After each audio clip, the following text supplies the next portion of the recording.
Supreme কোর্টের রায়ে নিষিদ্ধ হচ্ছে আওয়ামী লীগ। খামেনির জানাজায় কোটি মানুষের দল।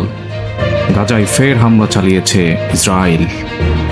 মানবতা বিরোধী অপরাধের অভিযোগে আওয়ামী লীগের বিরুদ্ধে তদন্ত চলছে। অভিযোগ প্রমাণিত হলে আদালত থেকে দলটি নিষিদ্ধ হতে পারে বলে জানিয়েছেন আন্তর্জাতিক অপরাধ ট্রাইব্যুনালের চিফ প্রসিকিউটর মোহাম্মদ আমিনুল ইসলাম।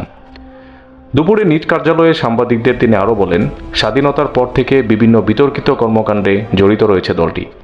গত 16 বছরও এর প্রমাণ মিলেছে। চূড়ান্ত প্রতিফলন ঘটেছে জুলাই গণ অভ্যুত্থানে। আওয়ামী লীগের বিচার হলে সংগঠনের সভাপতি হিসেবে শেখ হাসিনাও বিচারের আওতায় আসবেন বলে জানিয়েছেন চিফ প্রসিকিউটর।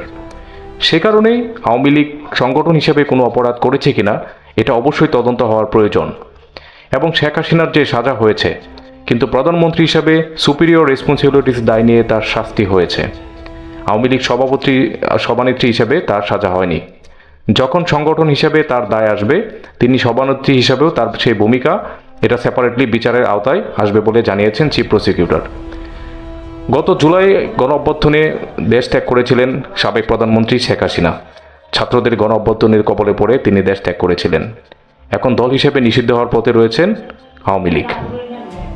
আয়াতুল্লাহ আলী খামেনির শোক সমাবেশে উত্তাল ইরান। কোটি কোটি মানুষের সমাবেশে শেষ হয়েছে আয়াতুল্লাহ আলী খামেনির জানাজা। এই আয়াতুল্লাহ আলী খামেনির জানাজায় 6 দিনব্যাপী রাষ্ট্রীয় শোক ঘোষণা করেছে ইরান।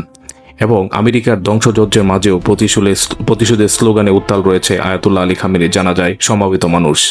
এছাড়া বিভিন্ন দেশের কূটনীতিক নেতৃবৃন্দ উপস্থিত হয়েছিলেন আয়াতুল্লাহ আলী খামেনির জানাজায়। ফের শান্তি আলোচনা পণ্ড করেছে ইসরায়েল।